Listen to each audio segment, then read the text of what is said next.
सूत जी सौनकादि ऋषियों को नैमिषारण्य क्षेत्र में कथा सुना रहे हैं। सूत जी ने कहा, अब मैं तुम्हें वह कथा सुनाता हूं परीक्षित की जन्म और कर्म और मोक्ष की। वह पांडवों के स्वर्गारोहण की कथा सुनाता हूं, जिन कथाओं से अनेक कथाओं का उदय होता है, वह कथा सुनाता हूं।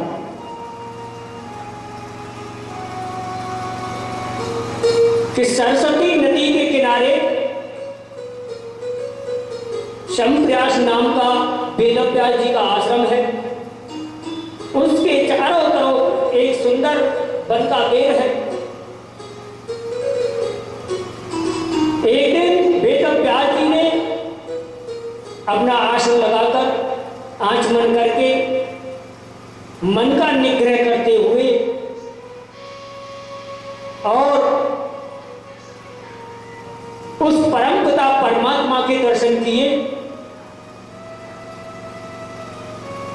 वह परमात्मा के दर्शन तो किए ही किए, उनके साथ जो उनकी माया थी, माया का भी दर्शन हुआ। और उस माया का दर्शन हुआ कि जो उस माया के चक्कर में मोह में फंस करके व्यक्ति अपने को त्रिगुणात्मक मान बैठता है और उससे होने वाले अनर्थों को भोगता रहता है।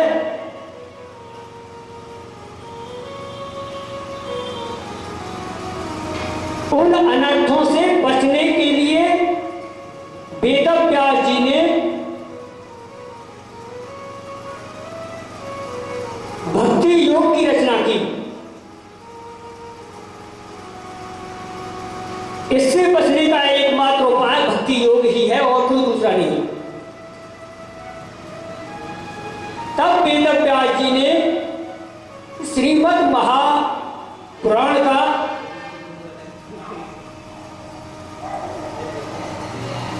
श्रीमद् भागवत पुराण की रचना की और इस महान ग्रंथ की रचना करने के बाद में अपने पुत्र सुखदेव जी को इसका अध्ययन कराया।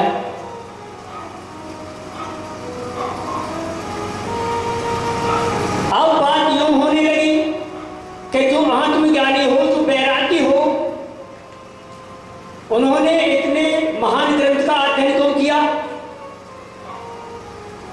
क्योंकि इसमें भगवान कृष्ण की ऐसी लीलाएं हैं जो हर किसी को अपनी ओर आकर्षित करती हैं और भगवान उसी में भक्ति प्रदान कर देते हैं। और वह जितने भी कष्ट भोगता है, जितने भी अनर्थों की त्रितापों के जो अनर्थ के जो कष्ट होते हैं, उनको जो भोगता है, उनसे वो छुटकारा पा जाता है।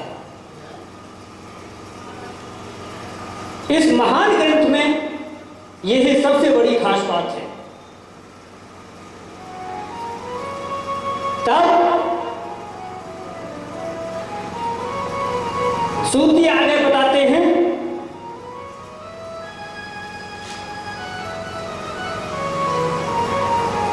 कि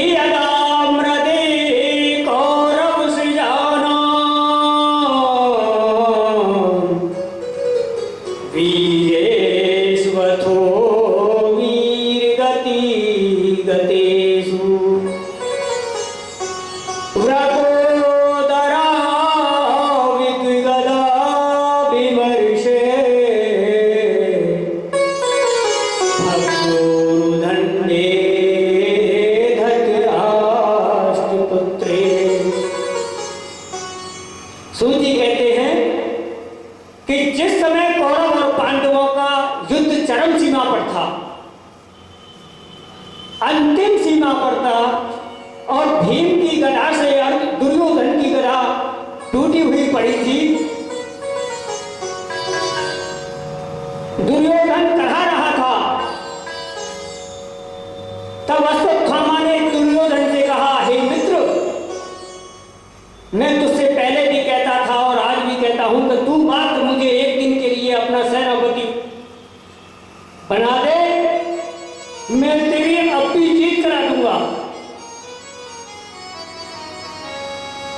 मैं तुझे 5 पांडवों के शीश ला करके दे दूंगा। दुर्योधन ने कहा मित्र, और दुर्योधन ने अश्वत्थामा का सेनापति के नाम का तिलक कर दिया। आज अश्वत्थामा तलवार लेकर के पांडवों के शिविर में पहुंचा है रात्रि के समय,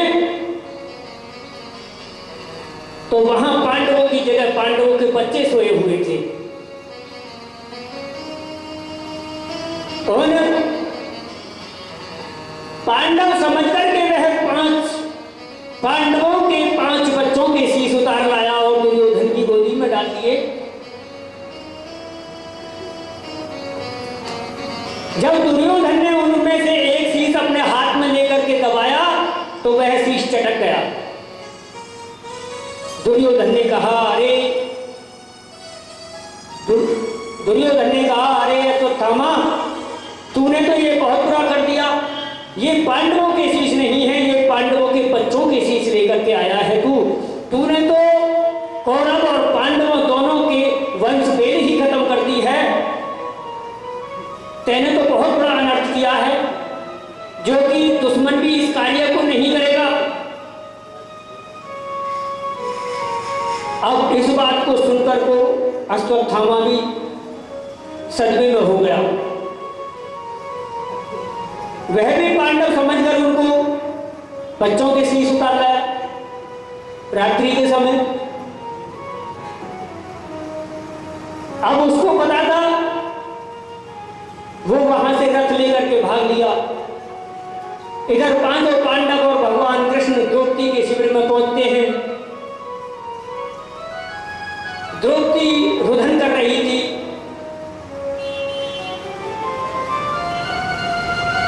अर्जुन ने द्रौपदी को समझाया कि मैं उस ब्राह्मण अधम का शीश ला करके तुम्हें दूंगा और उस पर बैठ करके तुम स्नान करना।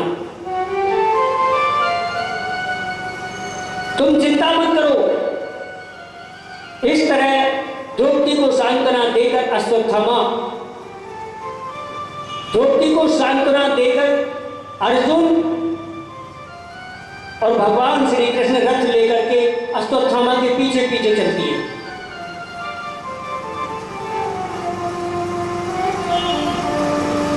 अश्वत्थामा ने देखा कि तू हाथ आ जाएगा और तेरे पास कोई बचने का चारा नहीं है, तो उसने ब्रह्मास्त्र छोड़ दिया। अब संपूर्ण संसार में उस ब्रह्मास्त्र की ज्वालाएं फैलने लगी। जहां भी देखो वहीं त्राह त्राह होने लगी। इधर अर्जुन ने भगवान श्री कृष्ण से कहा कि कृष्ण कृष्ण महाबाहो भक्ता नाम भयंकर, त्वं मेको दरहा माना नाम पवर्गो वशी संस्कृति। हे कृष्ण, हे माधव, आप तो संसार की ज्वाला में जो जल रहे हैं उससे बचाते हैं। हे केशव, ये क्या है? ये मेरी समझ में भी नहीं आ रहा है। ये इतनी बड़ी ज्वाला, ये इतनी बड़ी अग्नि संपूर्ण ब्रह्मांड में फैल रही है और मेरी तरफ बढ़ करके आ रही है। भगवान ने कहा, हे अर्जुन, तुम नहीं जानते, यह अश्वत्थामा ने अपने प्राण संकट में आने पर ही इस ब्रह्मास्त्र का प्रयोग किया है। और वह ब्रह्मास्त्र को मात्र चलाना जानता है, केवल लौटाना नहीं जानता।